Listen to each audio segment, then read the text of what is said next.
Yogi Surisuwa! Jujutsu Kaisen módulo tem trabalhado de forma bem interessante nos acontecimentos e no desenvolvimento também sobre o Dabura, né? O Dabura é um personagem que ele é bem consistente naquilo que está sendo apresentado, né? Porque ele é alguém, se é que podemos chamar assim, um estrangeiro, né? Alguém que não está acostumado ali em proteger ou conviver com os Rumel, mas ao mesmo tempo ele tem uma certa ligação com o Dura que fez com que ele permanecesse ali sobre esses cuidados. E agora, um grande confronto está prestes a acontecer. No caso, o Dabura vai lutar contra Yuka. O que será que Gege Akutami está mesmo pensando em desenvolver em cima desses dois personagens? Será que ele tem uma carta na manga para Yuka? Quais são os poderes que eles podem desenvolver? Será que teremos um grande duelo? Ou teremos aquela imagem da bomba de hidrogênio versus ali o bebê com tosse?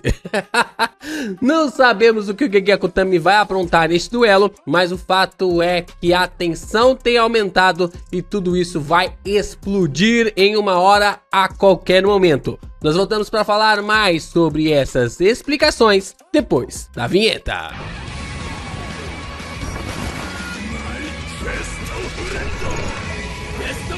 Bom, como nós vimos durante todo o mangá de Jujutsu Kaisen módulo, uma grande tensão foi realmente elaborada para a história. Tudo envolvendo ali as questões relacionadas aos Rumels e os seus contatos, as suas conexões ali com os Kalyans, que é a figura, a base religiosa para esse agrupamento. Visto que os Kalyans, a morte ali de um Kalyan mexe tanto com o corpo de um Rumel, podendo dar várias dores de cabeças ali, meio que tipo assim, agudas e fazendo o seu terceiro olho chorar. Lá ele.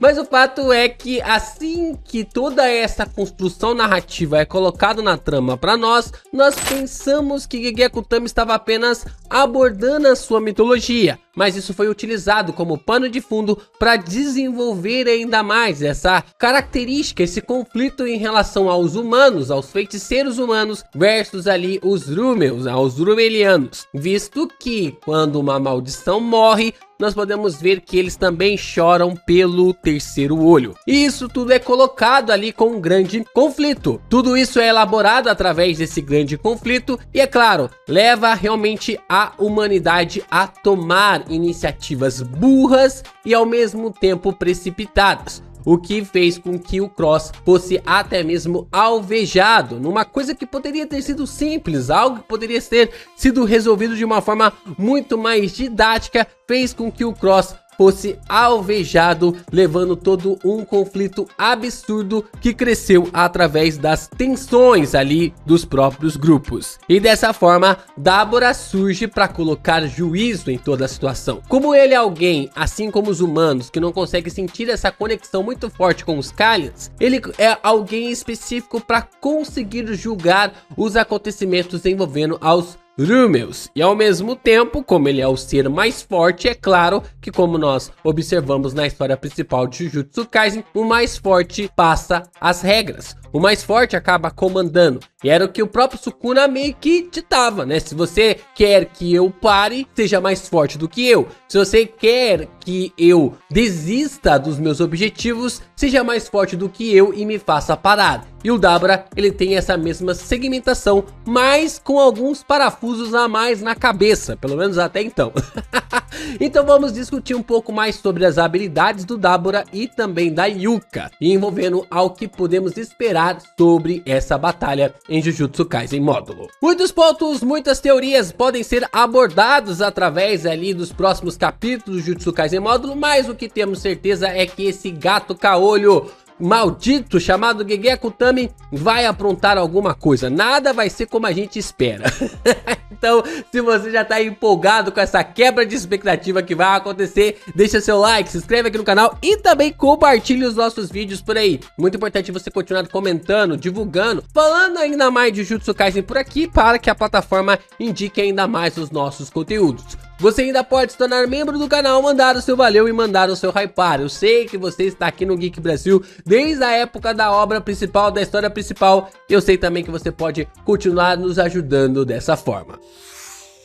Vamos lá, o Dabura ele é apresentado pra nós na trama de Jujutsu Kaisen Módulo como um personagem que ele é extremamente poderoso. Tão poderoso que não foi nem o Maru que reconheceu que ele era alguém extremamente forte, alguém totalmente fora da casinha. Quando ele chega pra lutar ali contra o Dura, o próprio Cross reconhece que o Dabura, ele era alguém extremamente poderoso. E ele pede para o Dura desistir. Por favor, desista dessa batalha, desista desse confronto, porque senão você vai morrer. Nós já entendemos, nós já visualizamos aqui que você pode realmente desistir. Tá tudo bem, ninguém vai ficar bravo com você. É exatamente essas palavras que o Cross acaba transmitindo ali para o Dura antes dele entrar em combate contra o Dabura. O que já marca uma certa expectativa sobre os poderes em relação ao personagem, né? Vai criando camadas, criando um hype ainda maior sobre ele. Outro ponto bem interessante é que o Dabura, ele dá uma surra no Dura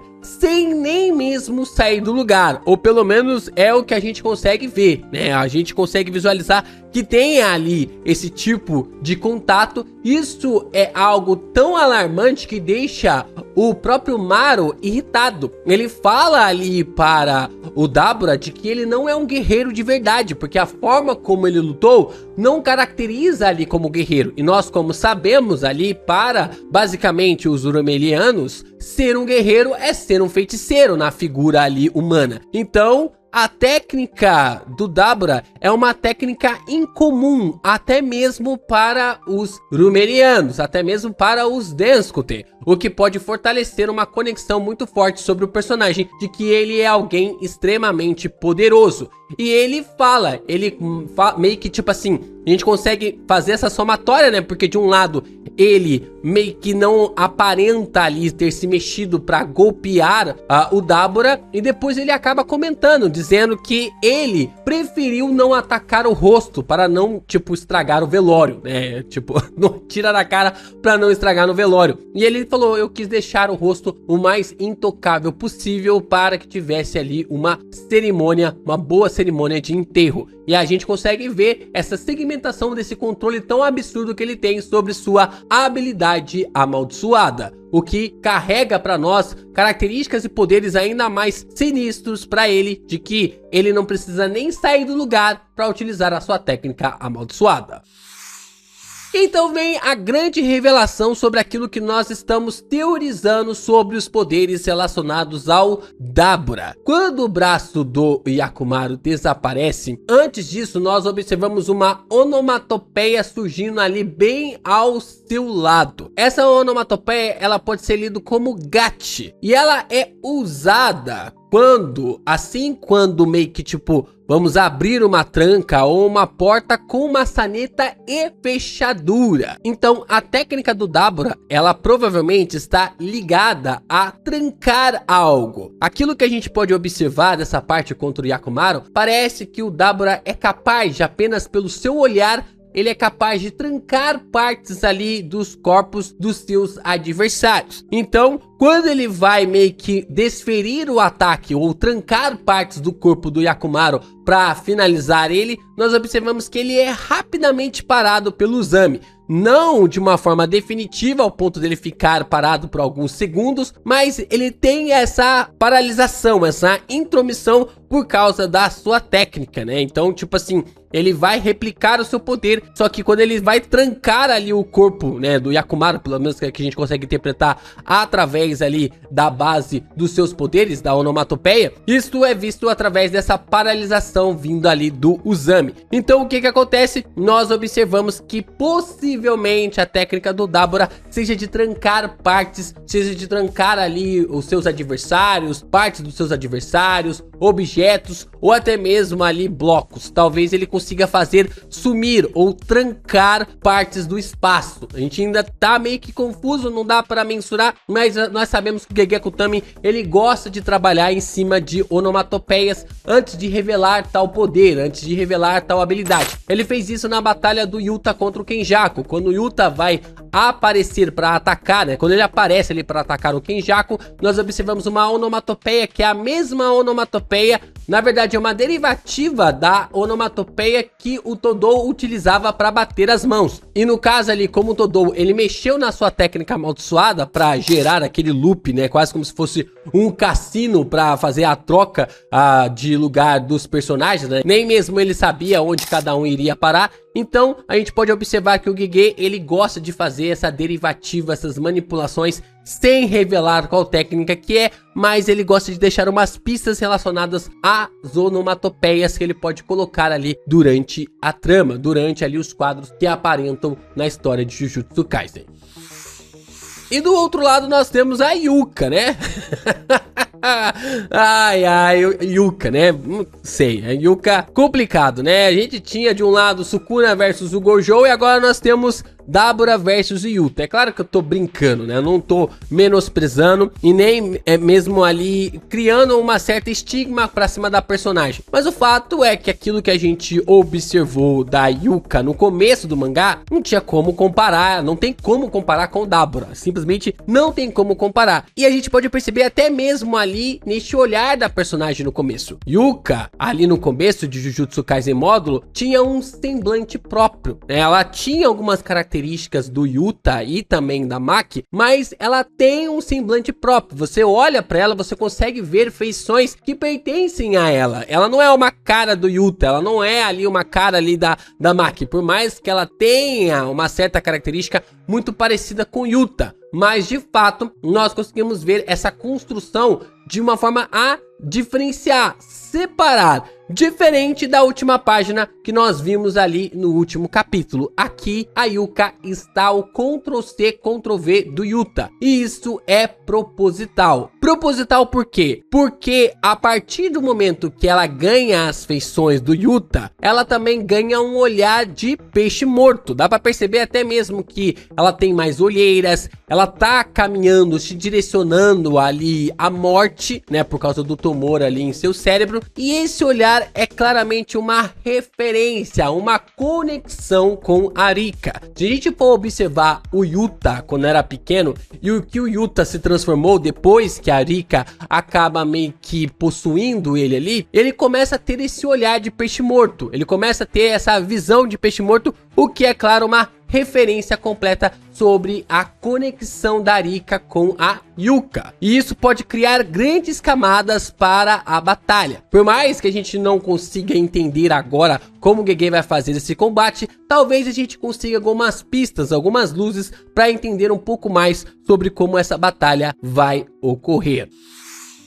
O primeiro ponto interessante é quando a Rika, quando ela gosta de alguém, de um fator estar bem próximo, conectado mesmo, ela faz com que essa conexão impeça até mesmo dessa pessoa morrer, como foi no caso ali do Yuta no corpo do Gojo, né? Quando a gente observa, é claro que a Rika, ela sabe do momento em que o personagem vai morrer de morte morrida, que foi no caso ali do próprio Yuta, né? Que ele foi, acabou morrendo, depois foi cremado, passou por todo esse processo através da sua velhice, mas ela permaneceu ativa no anel, né? Ela acabou passando ativa ali no anel, então talvez a Rika ainda consiga mexer em algumas situações envolvendo a Yuka e principalmente nas técnicas acumuladas que seu avô pode ter colocado. Lembrando que essas habilidades, os poderes que o Yuta possuía, tinha uma grande conexão com a Rika. Era dela que vinha esses poderes. A Rika, ela assimilava e passava esses poderes ali para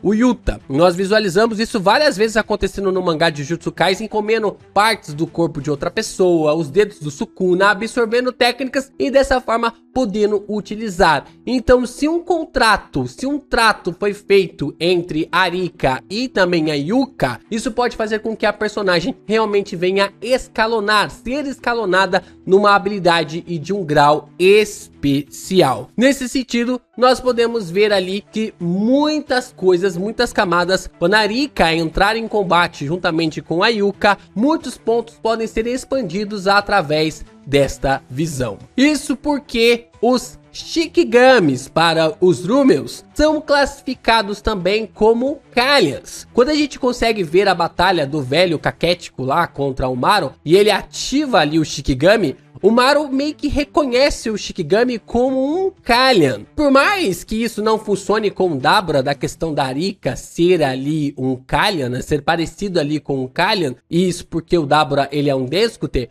como que os Rumelianos vão reagir quando o Dabura começar a lutar contra alguém que tem as mesmas características ou algo parecido ali com os Kalyans? Esse é mais um ponto, é mais uma camada que Gege Akutami tá querendo abordar na sua história, principalmente nesta luta. Isso vai dar muito ainda o que falar, principalmente nessa reação dos Rumelianos sobre o que vai acontecer durante esse combate entre Yuka / Rika versus ali o Dabura. Bom, o módulo tem um potencial absurdo para trazer muitas explicações nos próximos capítulos sobre maldições e Shikigamis, visto que Gege Akutami deixou meio que isso pra lá, ou não teve tempo de explicar isso na sua história principal e decidiu aplicar isso em Jujutsu Kaisen módulo. A gente pode observar que posteriormente podemos ter uma luta muito insana em cima de toda essa concepção. E vocês, o que vocês acham? Quais são as habilidades envolvendo ali o Dabura? Vocês acreditam que tem algo relacionado a trancar, a algo ali envolvendo a cortes de dimensões? O que vocês acreditam? Será que a Yuka está com um contrato ali com a Rika? Será que ela realmente tem essa conexão através do anel que ela recebeu ali do Yuta? O que vocês acreditam? Deixa aqui nos comentários pra gente discutir e falar ainda mais, porque olha, eu não esperava que tinha tantas camadas ainda em Jujutsu Kaisen e Gege Akutami vem cozinhando bem pra zaralho.